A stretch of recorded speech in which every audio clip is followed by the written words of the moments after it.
Assalamualaikum everyone. So, ito na ang huling bahagi ng ating review.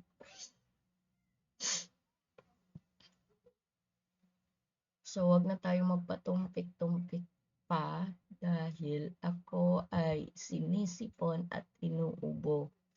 Para sa unang katanungan,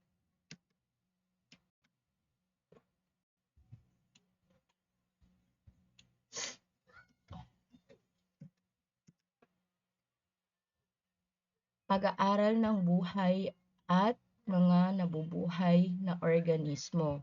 So, ano ang tawag sa mga pag-aaral ng buhay at mga nabubuhay na organismo? Letter A, Biolohiya. Letter B, Chemistry. Letter C, Astronomiya. O letter D, Pisika. Okay, so ang tamang sagot sa tanong na ito ay letter A, Biolohiya po. Biolohiya. Biolohiya o biology sa English. Sunod na tanong.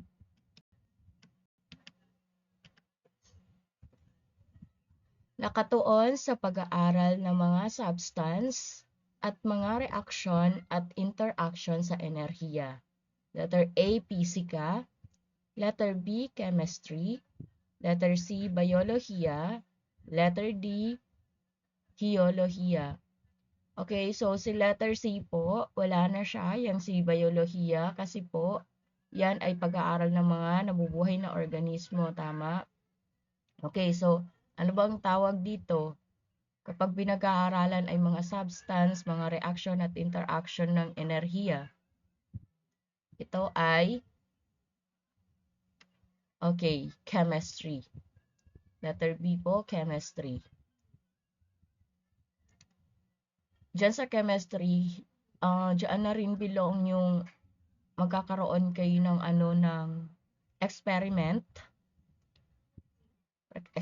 Alamin kung ano yung mga reaction ng mga substance, tapos interaction, like halimbawa niyan sa chemistry, 'di ba? Kung gumagawa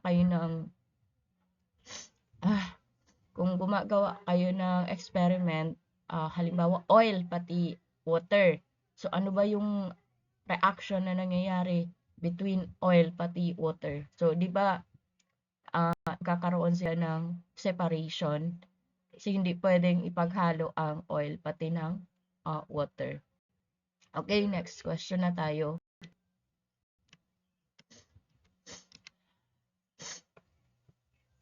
Ito ay sumasaklaw sa pag-aaral ng mga planeta sa kalawakan.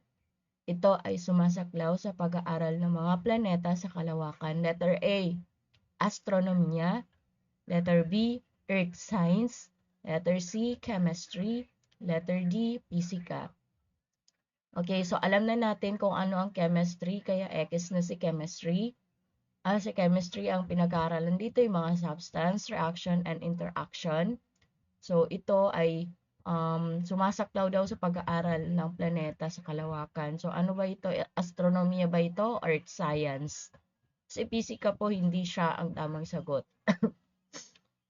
Okay, ang tamang sagot ay letter B. Yan. Earth science. Magkaiba po sila ni astronomiya. Sunod na tanong.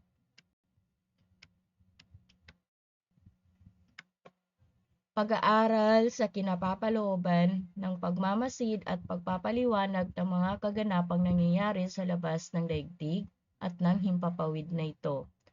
Pag-aaral sa kinapapalooban ng pagmamasid at pagpapaliwanag ng mga kaganapang nangyayari sa labas ng daigdig at ng himpapawid nito. Letter A, Earth Science. Letter B, Geolohiya. Letter C, Astronomiya. Letter D, Pisika. Okay, so si Earth and Science, alam na natin yan. So, X na yan siya. Si Pisika ba? So, hindi rin si Pisika yan. So, ano ba ang tamang sagot? Geolohiya ba o astronomiya?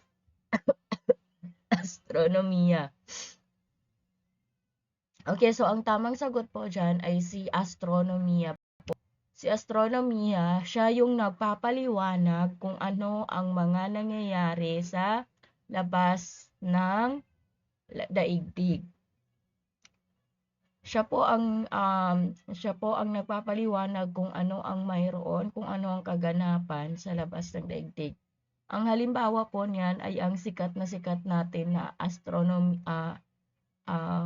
nag-aral ng astronomy na sino nga to? Si Armstrong. Si Armstrong po. So, ang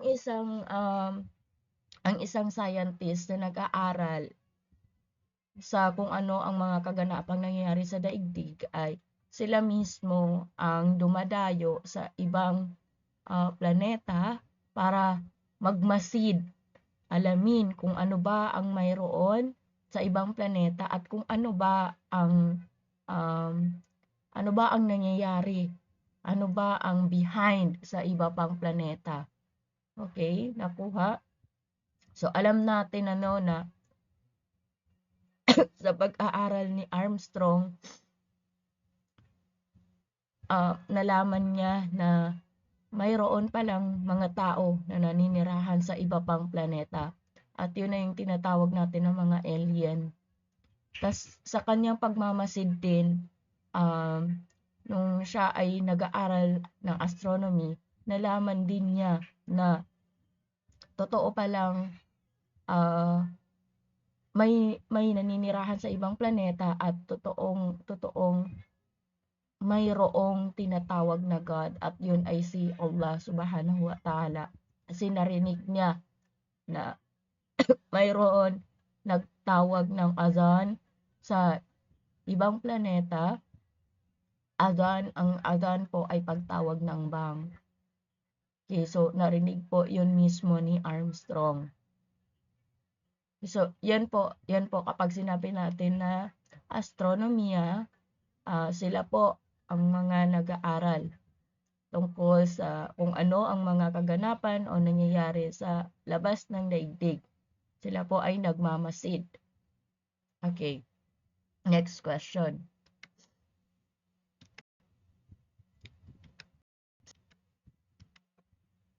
Ito,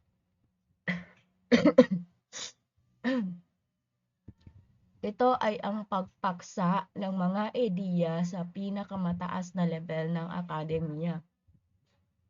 Ito ay pagpaksa ng mga ideya sa pinakamataas na level ng akademya. Anong tawag dito? Letter A, intelektualisasyon. Letter B, intelektualisasyon.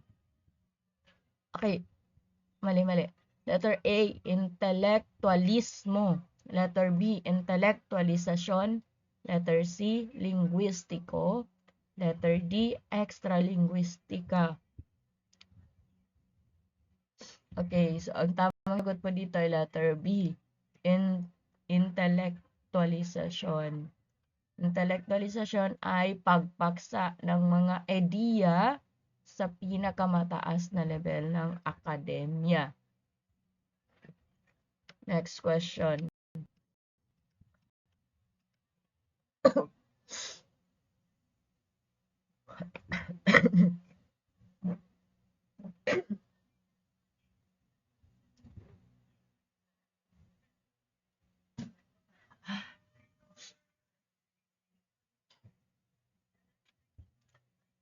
Ano ang dalawang proseso sa pagtatamo ng intelektualisasyon?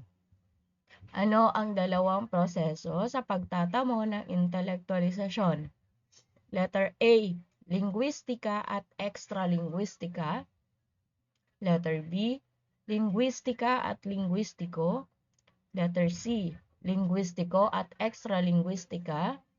Letter D, linguistiko at extralinguistiko. Okay, so ang tamang sagot po ay letter D, linguistiko at extralinguistiko. Next question.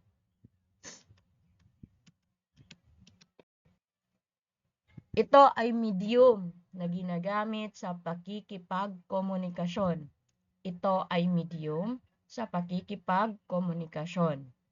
Anong tawag dyan? Anong tawag sa medium na pakikipagkomunikasyon? A. Filipino. B. Lingua franca. Letter C. Tagalog. O letter D. English. So, ang tamang sagot po ay letter B. Lingua franca po. Ang lingua franca ay tawag o ang medium na ginagamit sa pakikipagkomunikasyon. Kapag sinasabi nating Filipino, ang Filipino po ay wikang pambansa. Okay? Wikang pambansa. Kapag Tagalog naman ay wikang pambansa noong 1935. At ang English ay ikalawa na ginagamit natin bilang wikang pambansa. Ang purpose ay para mas magkaintindihan ang ibang lahi at ng mga Filipino. National language, kumbaga. Okay, next question. Wikang ginagamit sa pakikipagkomunikasyon sa mga dayuhan. Okay, wikang ginagamit sa pakikipagkomunikasyon sa mga dayuhan. So, kung mayroon tayong medium na ginagamit sa pakikipagkomunikasyon at yon ay ang lingua franca, at mayroon din tayong tinatawag na wikang pambansa na Filipino, ano naman ang wikang ginagamit sa pakikipagkomunikasyon sa mga dayuhan? Okay, so si lingua franca, hindi po siyang tamang sagot. Letter B po, hindi rin siya. So, alin ang tamang sagot? Tagalog ba o English? Okay, so kung nakinig kayo kanina, malalaman ninyo kung ano ang sagot sa tanong na ito. So, ang tamang sagot po dito ay letter C. Ulitin ko po, ang wikang English ay ginagamit sa pakikipagkomunikasyon sa mga dayuhan o sa mga ibang lahi. Okay? National language po ito. Ito yung tulay para mas magkaintindihan ang mga dayuhan at mga Pilipino. Okay, next question.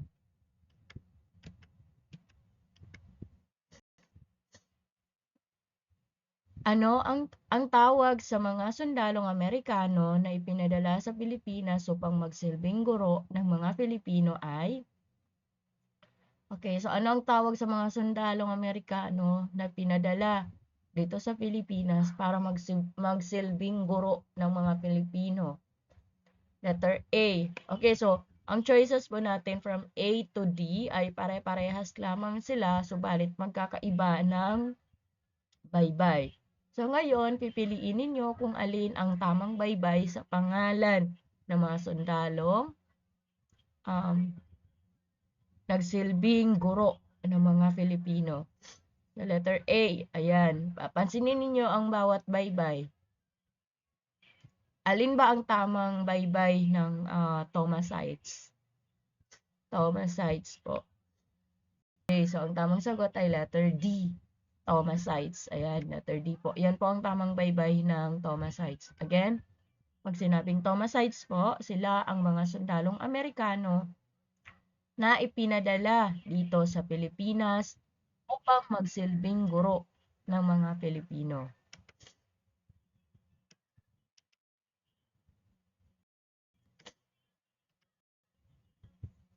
Okay. Tinaguriang gintong panahon ng Amerikano. Ay, mali. Wait na. Nahihilo na ako. Tinaguriang gintong panahon ng panitikan ay, okay, so ano ba ang tinaguriang gintong panahon ng panitikan? Ano ang tinaguriang gintong panahon ng panitikan? Letter A, Amerikano. Letter B, Hapon. Letter C, Espanyol. Letter D, A at B. Okay, so ang tamang sagot po dito ay letter B, Hapon po. Hapon ang tinaguriang gintong panahon ng panitikan. Bakit? Bakit sa tingin ninyo Hapon ang tinaguriang gintong panahon ng panitikan? So, sa Amerikano po, nung dumating ang mga Amerikano, tinuruan nila tayo ng edukasyon. Subalit, hindi nila hinayaan na magkaroon tayo ng kalayaan upang makapagsalita gamit ang ating sariling wika at yun ay ang wikang Tagalog. So hindi nila tayo hinayaan na makapagsalita ng sarili nating wika. So sa panahon ng panahon ng Espanyol, ganun pa rin, wala pa rin tayong kalayaan na magsalita ng ating sarili o gumamit ng ating sariling wika. So sa panahon ng Hapon, wait lang ulitin natin kasi itong sa panahon ng Amerikano, ang gusto ng mga Amerikano ay ma-adapt natin kung ano yung sarili nilang wika, which is yung English.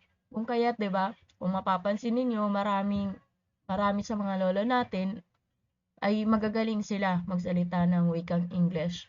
Kasi nga po, pinwersa silang gamitin ang wika ng mga Amerikano at pagdating din sa edukasyon, so yun din ang wikang ginagamit nila sa pagtuturo ay wika rin nila na wikang English.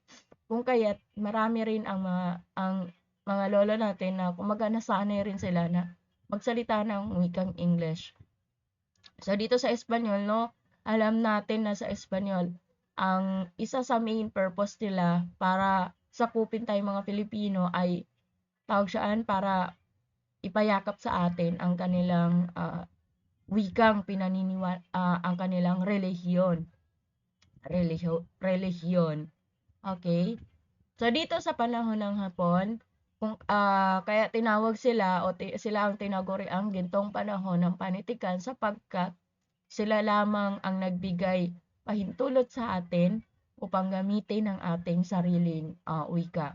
So yun yung paraan nila, no, para kumbaga makuha ang loob natin.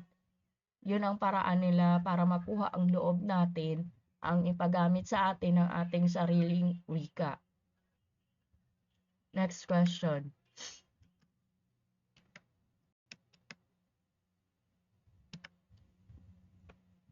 Ang propaganda ay inilahad ng mga Hapon sa mga Pilipino ay.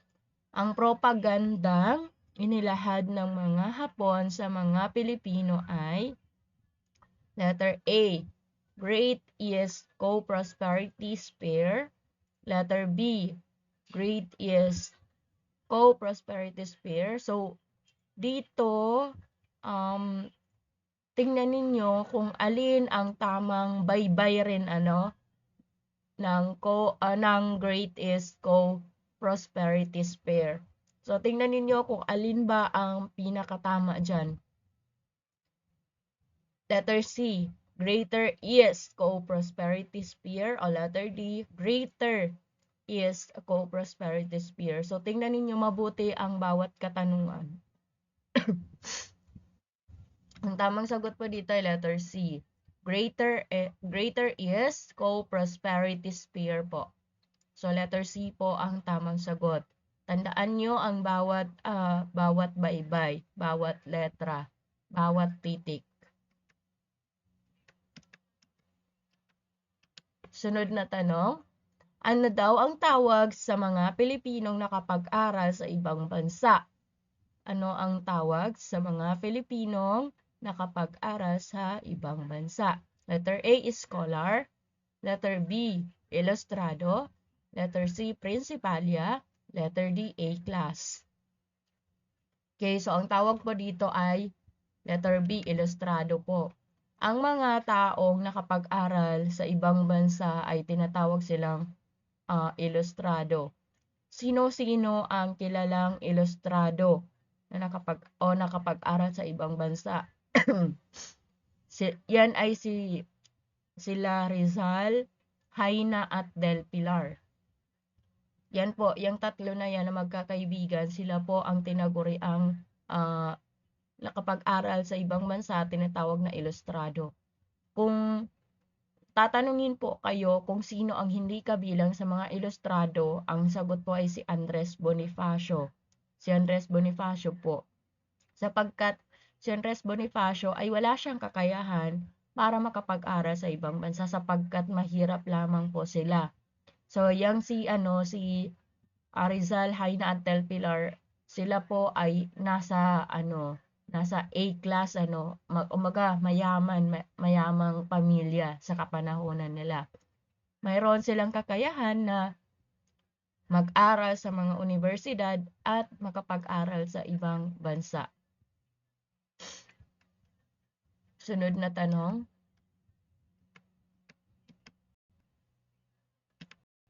Ayan, so kanina nabanggit ko na ito, Sino ang hindi kabilang sa mga ilustrado? Letter A, Rizal. Letter B, Haina. Letter C, Bonifacio. Letter D, Del Pilar. Okay, so ang tamang sagot po ay letter si Andres Bonifacio po.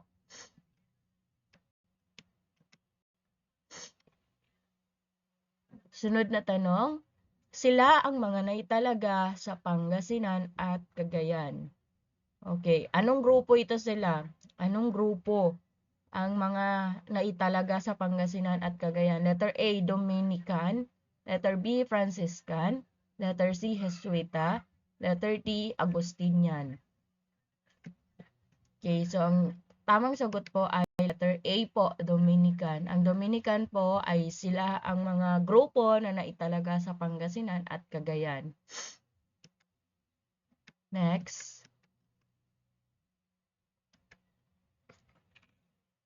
O sila naman ang naitalaga sa Camarines. Camarines yan siya. Camarines. Sino ang naitalaga sa Camarines? Letter A, Jesuita. Letter B, Franciscan. Letter C, Dominican. Letter D, Agustinian.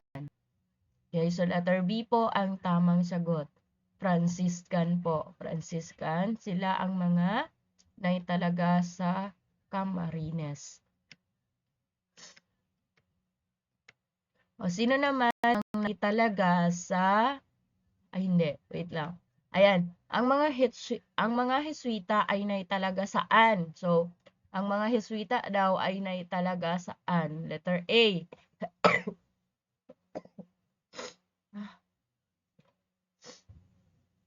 Pasensya na po. Okay, so ulitin ko, ang mga Jesuita ay naitalaga raw saan? Letter A, sa Camarines ba?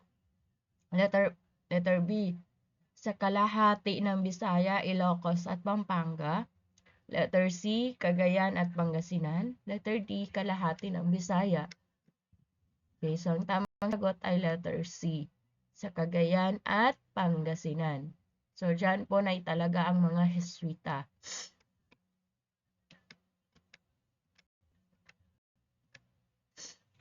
Saan naman na italaga ang mga Agustinian?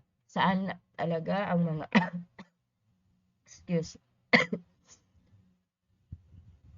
Okay, so saan naman na italaga ang mga Agustinian? Letter A, Camarines. Letter B, kalahati ng Bisaya, Ilocos at Pampanga. Letter C, Cagayan at Pangasinan. Letter D, kalahati ng Bisaya. Okay, so ang tamang sagot po ay letter B. Letter B kasi mahaba. So letter B po ang tamang sagot. Letter B, na italaga ang mga Agustinian sa kalahati ng Bisaya, Ilocos at Pampanga. Next question.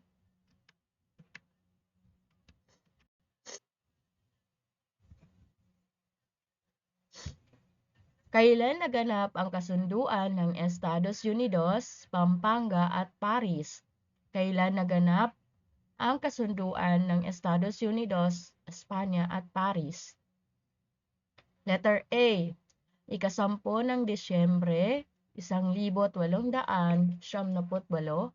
Letter B, ikalabing-isa ng Disyembre, 1989. Letter C, ikalabing-isa ng Disyembre, 1898. Letter D, ikasampu ng Disyembre, 1989. Okay, so ang tamang sagot po ay letter A po. Ikasampu ng Disyembre, 1898.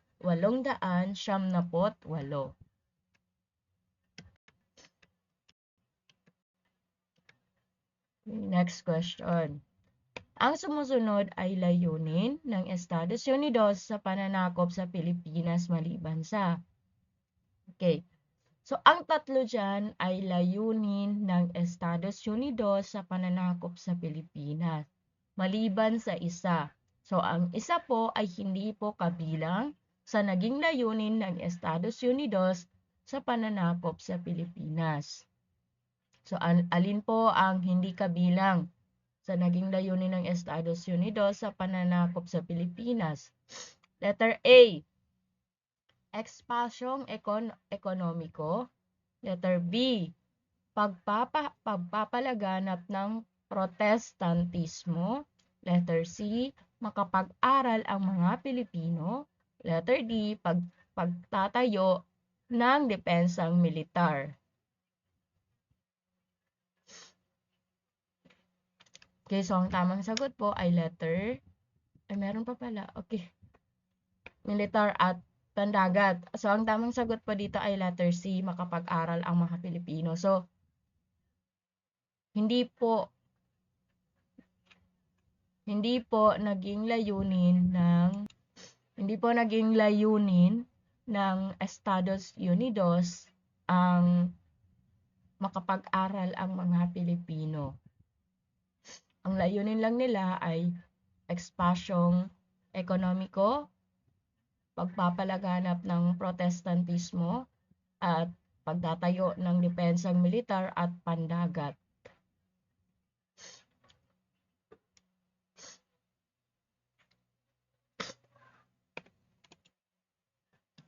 Okay, next question.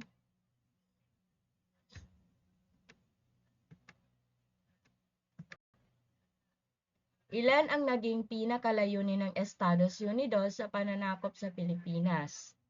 Ilan ang naging pinakalayunin ng Estados Unidos sa pananakop sa Pilipinas? Letter A, 2. Letter B, 3. Letter C, 4. Letter D, 5.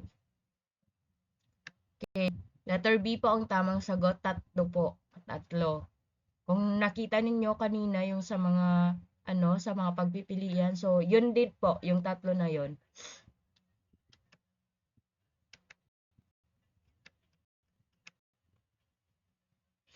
Anong relihiyon ang dala ng mga Espanyol na ipinayakap nila sa mga Pilipino?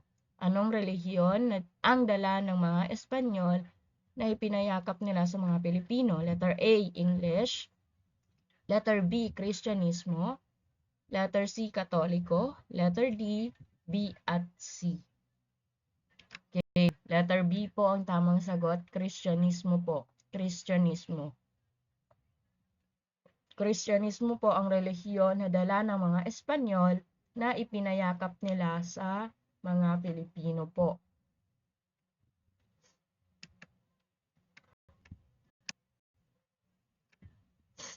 Okay, so kailan naman nagsimula ang pagsasalin sa Pilipinas? Okay, dito na tayo sa pagsasalin. So kailan ba nagsimula ang pagsasalin sa Pilipinas?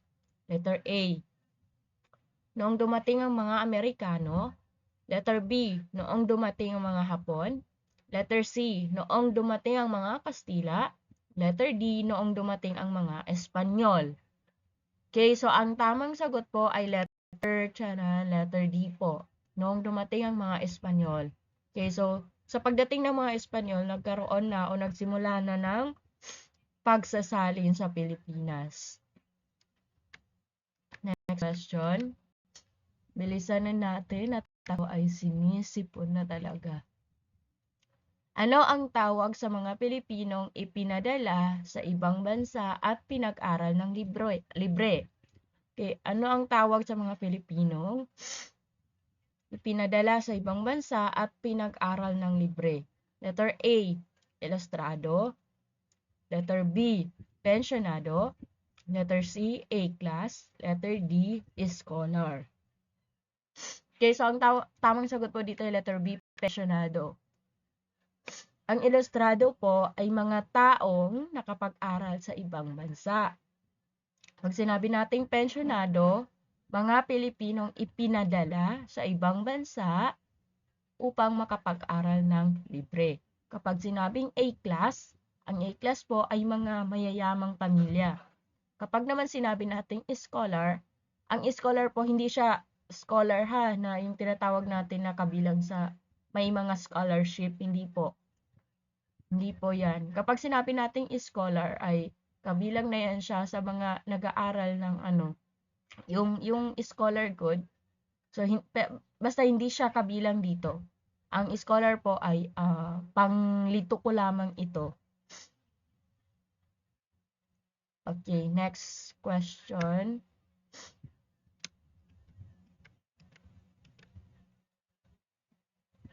Nilalayon nito na makalikha ng obra maestra batay sa orihinal na akdang nakasulat sa ibang wika. Nilalayon nito na makalikha ng obra maestra batay sa orihinal na akdang nakasulat sa ibang bansa.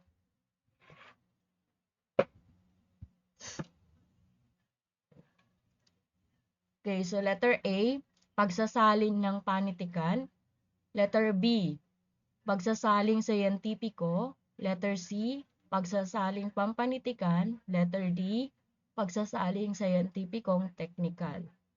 Okay, so ulitin ko lamang ha, yung scholar po, hindi siya yung mga taong kabilang sa scholar, nag-aaral na may mga scholarship ha.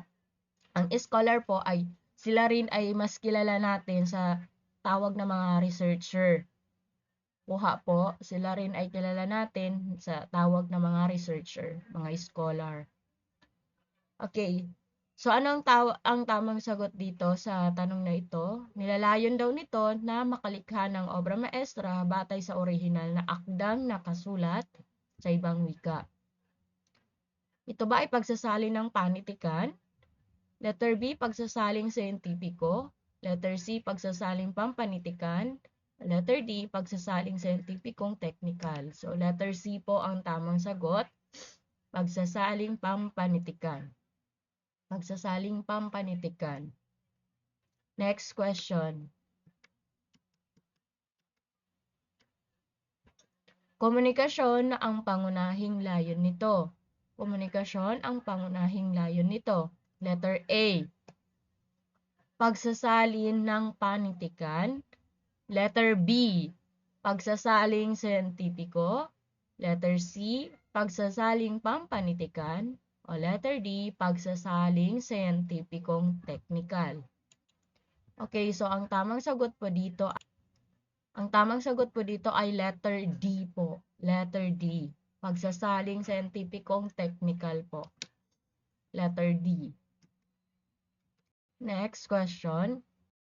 Pag-aaral sa bansa, gobyerno, politika at ang patakarang proseso at sistema ng mga gobyerno. So, anong tawag sa pag-aaral ng bansa, gobyerno, politika at mga patakarang proseso at sistema ng mga gobyerno? Letter A, economics. Letter B, agham panlipunan. Letter C, agham pampolitika. Letter D, area studies. Okay. Ang tamang sagot po dito ay letter C po, agham pampolitika. Agham pampolitika po, kapag pinag-aaralan natin ang tungkol sa bansa, gobyerno, politika, at mga patakarang proseso at sistema ng mga gobyerno. So letter C po, agham pampolitika.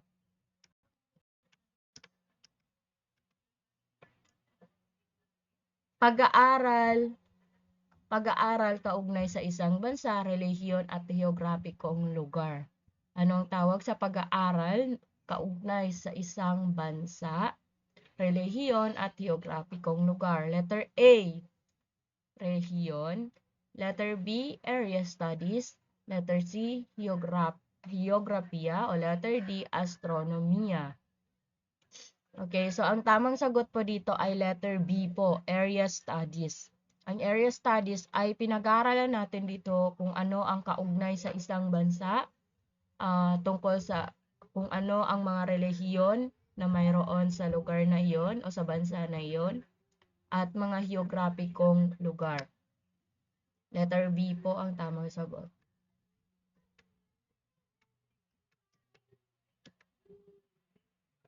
Pag-aaral ng organisadong koleksyon ng mga paniniwala, sistemang kultural, at mga pananaw sa mundo. Anong tawag doon? Letter A, geographiya.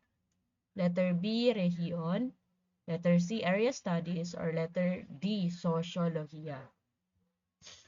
Si letter C po, area studies, hindi po siya ang tamang sagot. Si letter D, sosyolohiya, hindi rin po siya. So, it's either A or B. So, ang tamang sagot po dito ay letter B po, rehiyon. Rehiyon po ang tamang sagot.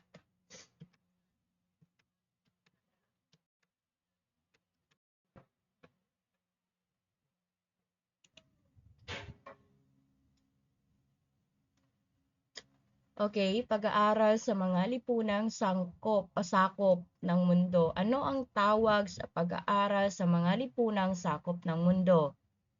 Letter A, kasaysayan.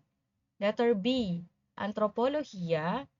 Letter C, area studies. O letter D, arkeolohiya. Okay, so ang tamang sagot po ay kasaysayan po. Kasaysayan.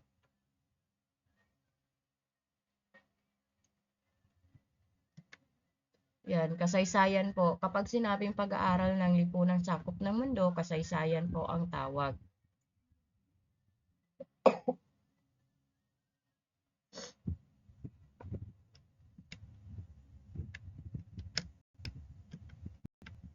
Ano naman ang tawag sa pag-aaral ng tao sa iba't ibang panahon?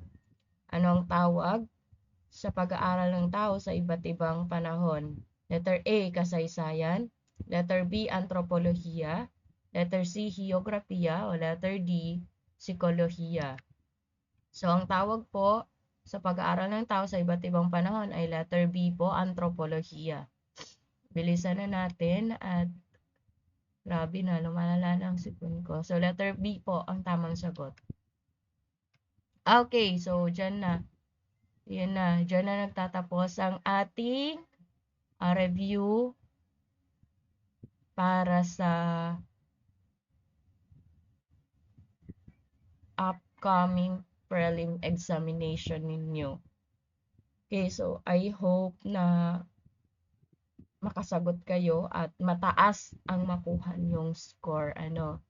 So, hanggang dito na lang. Maraming salamat and good luck sa inyong midterm examination.